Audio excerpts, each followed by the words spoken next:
Welcome back to the Perfect Painter. You can see it's the times of COVID. Today I'm going to show you how to run a perfect bead of caulk.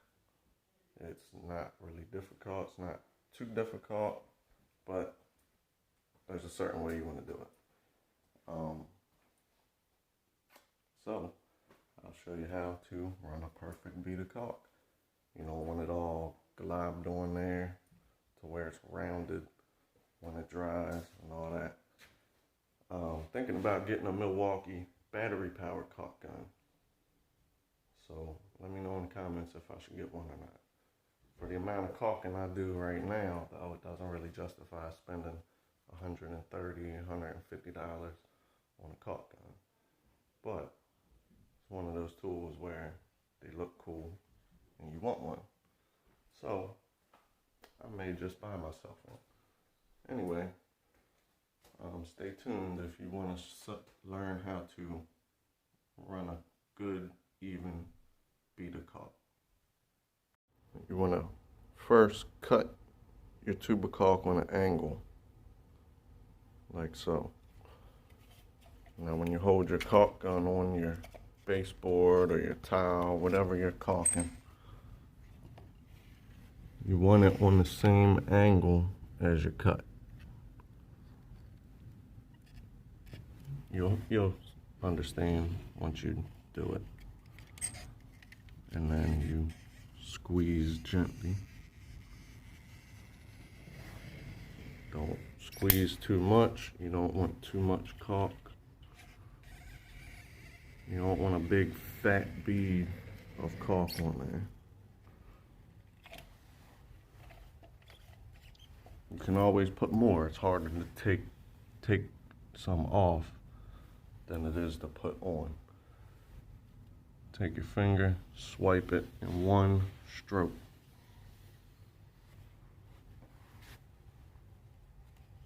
Got your rag, wipe your finger. Now to make it smoother, I don't really need to wet my rag, but sometimes I do. If I'm doing a lot of caulking, wet your rag. You can take a wet rag and wipe it, or you can wet your finger and wipe it. The reason I use it that way when I'm caulking a lot is because after you wipe a whole house or a whole basement from caulking, your finger will be rubbed raw. So to stop that, you use water, or to help it anyway. Now with your bigger gaps like this,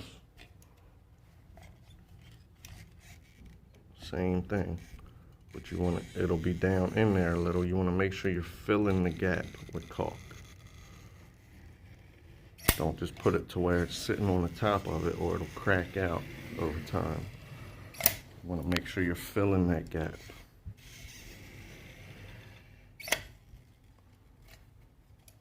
Okay, same thing. Take your finger, wipe it in one motion.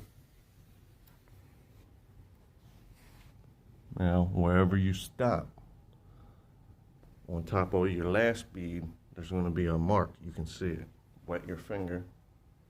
You can even lick your finger and just wipe it off. So you got a nice, clean caulk bead.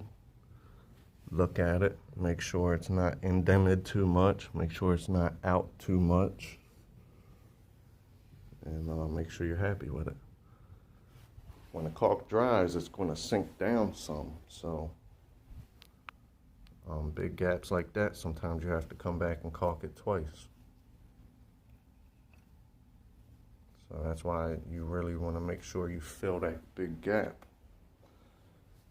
Sometimes if they're too big, a 1/4 inch or 1/2 inch gap, which you see sometimes, I'll take easy sand, quick dry sheetrock mud, fill the gap, let it dry, sand it down, then caulk it. All right, so it's not hard to caulk. You just got to take your time and make sure you run a nice, clean, even bead. And if you can see, It's a nice clean bead of caulk. It's not all up on the wall, even where the big gap was. Now I'm going to have to still take my wall paint and go around and cut the wall paint first before I cut my line on the baseboard. This is flat paint. If it was satin, I would have just did one coat on the walls, had them come through the baseboard, put in the floors, the carpet, and then I would have came back, covered everything with drop cloths, did the second coat. But flat, you can touch up. Satin, you really can't touch up. You'll see where you touch it up. So, yeah, you don't want a big fat bead of caulk on there because it's going to be harder to cut a straight line with your semi-gloss because it'll be rounded. You still want there to be a nice 90-degree angle, so you don't want to use too much caulk. So that's the main thing. Don't put too much caulk. Same thing with paint. Don't slap it all on there. You know, it's the same thing with caulk. Just put enough to caulk the baseboard. So, like, comment, and subscribe, and I'll keep on putting out more videos. Thanks.